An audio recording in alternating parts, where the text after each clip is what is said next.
Good morning, or good afternoon, and good evening. So today's video is regarding Steven in the Universe, Steve Universe, and how it is a cartoon promoting transgenders, lesbianism, homosexuality towards our children. People don't realize this, but if you look at a star, I'm a star. I'll put the link down there.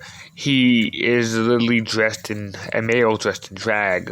A young child dressed in drag. Now, you watch the episode and you notice, well, they're promoting friendship and happiness and peace and love. Yeah, that's all well and good, but they're also promoting lesbianism,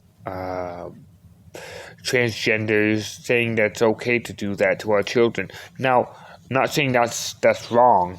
I'm saying that our children should not have to see that at this age, and that cartoons should not glorify such behavior of children, because children are starting to become confused. Pediatrics are actually speaking against transgender children because they're being sexually abused. And nobody's protecting them. In Britain, people who are transgender and homosexuality, or who are homosexuals, and amongst other things, or think that they're men or women or women or men. First off, I want to state that for the record that any person who says that they're a woman in their body, you were born a man. That's all well and good. You were born a man. You can feel like a woman, but you were born a man. Clear case in point.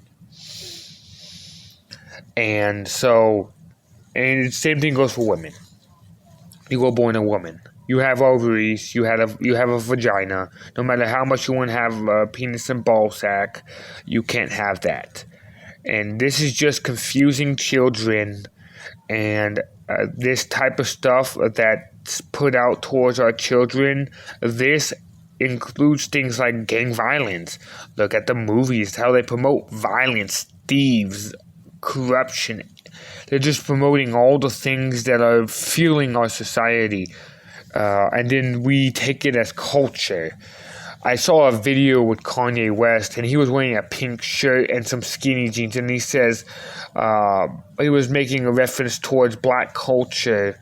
And I laughed because I'd never seen, up until most recently, black people wearing skinny jeans and a pink t-shirt. No, I never have ever seen a black man, again, up until recently, I was a 90s baby, I never seen a black man wear a pink shirt in the 90s. I had friends in the 80s who told me I'd never seen a black man wear a pink shirt in the 80s. I've had friends who are older who have told me that they have not seen pink men wear a pink shirt with a blue skinny jeans and call that culture. That's not culture. That's abducted culture. You created your own culture. That's not originally the outfits that people would wear, or the clothing or style that African American people would wear. I don't personally know because I'm not African American, but from what I can tell from the history that I've read, that is not culture, and Kanye West is part of the problem. People like that are part of the problem that try to promote things that aren't accurate. Like Black Lives Matter. It's a very valuable movement, but it's become angry and racist, and nobody can support a message. Nobody can support a message that promotes anger and hate towards somebody, because all the laws are governed. We are all governed under the same laws. And the ones that are passing laws are the ones that are affecting us. And nothing's happening to them. They don't go to jail. They don't spend 20, 30 years in jail. Or when they murder somebody or embezzle money, they don't do that. Because they hide behind their friends. Now, it's the same thing with these corporations. These corporations are promoting fucking pedophilia, openly have been promoting pedophilia, openly have been promoting abuse and violence. I mean, it's becoming more and more blatant. Satanism is becoming more and blatant and open to our families and children. They literally have a show called Lucifer. And I was watching it with a friend, and she said, on the episode, she said, well, Lucifer's not a bad guy, he's a good guy.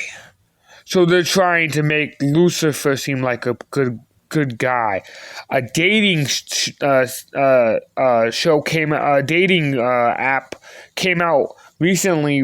I think it was like eHarmony or something like that, or one of those companies came out that they openly love Satan.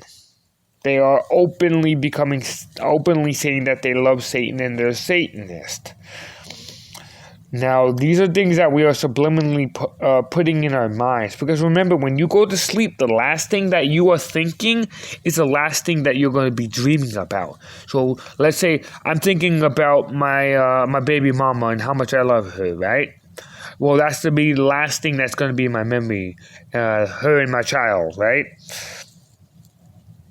That would be my subconscious. We subconsciously hold these in our head. Now we have children's minds that are developing, and we have shows that promote gang violence through movies and other things. They have, if you look at your station, watch your local TV stations, and tell me what the theme of that station is. AMC is war. I noticed that a lot of that is war. MTV is reality television, propaganda. Basically, all it is drama. It's no longer music. See, they have certain stations that target people, and they feed you. And we don't realize that we're being fed this. There's a show called Mr. Pickles on Cartoon Network on Adult Swim that openly promotes Satanism. If you look at shows like Naruto, Dragon Ball Z, these shows started getting very dark, very demonic. A lot of the anime gets very dark, very demonic. Why? Because they're very close to the sadist. Very close to the people who actually run this country. And what I mean when I talk about sadists, I'm not talking Illuminati or conspiracy. I'm talking about the sadists that run the corporations that do whatever they want. There was a Wall Street guy who literally did a 50 Shades of Grey scenario. Had a dungeon, had a sex dungeon, everything. Brought a woman, did the thing. She didn't complain. Apparently he didn't do it right or whatever. I don't know what the fuck happened. But long story short, that guy's story just... Why? Because he had money.